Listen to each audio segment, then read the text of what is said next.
David Vautrin. Bonjour. Vous êtes le cofondateur de Finalcad et si vous êtes aujourd'hui sur ce plateau à l'Opinion, c'est pour nous parler d'une expérience assez récente que vous avez vécue puisque vous êtes parti au Japon pour le G20 des jeunes entrepreneurs. C'était à Fukuoka les 16 et 17 mai et vous en êtes revenu avec une expérience assez enthousiasmante si j'ai bien compris, mais on va déjà parler un petit peu de vous.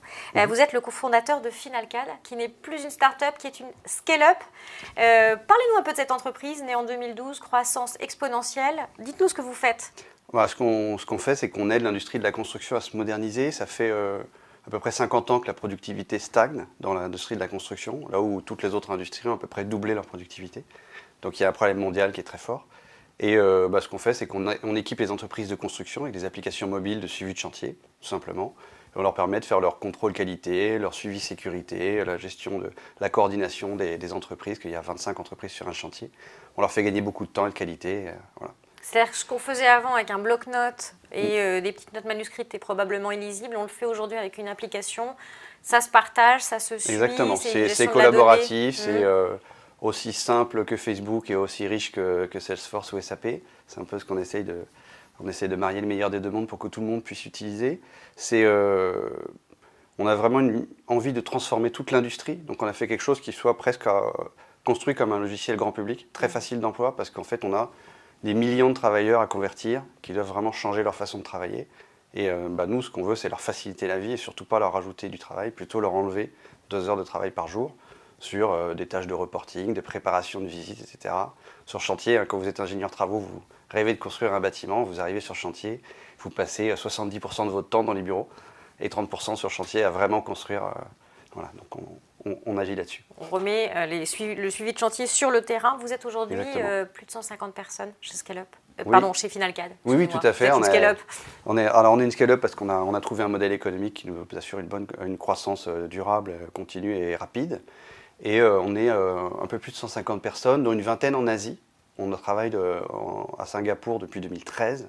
On a ouvert une filiale là-bas depuis 2014 et on est au Japon depuis 1 an et demi maintenant. Voilà. Alors on a quelques clients japonais dans notre top 10. Le Japon, vous connaissiez déjà. Vous y êtes allé donc avec cette délégation Citizen Entrepreneur pour le G20 des jeunes entrepreneurs.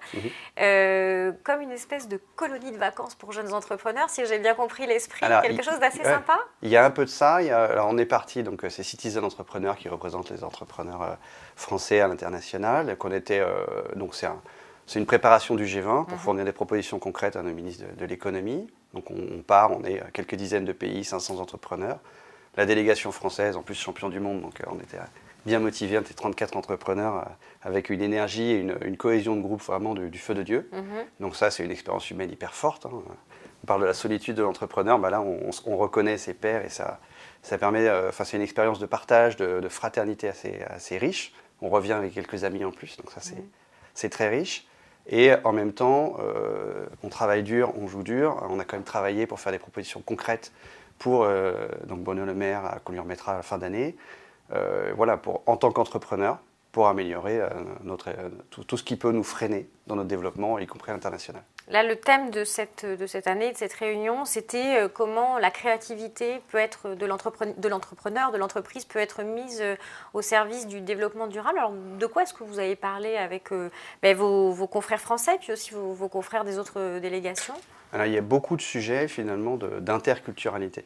La façon de voir le business en Espagne, au Pérou, en Italie ou au Japon, complètement différente. Et finalement, on est assez peu à réussir à aller vraiment à l'international, à faire plus de 5% de son chiffre à l'international.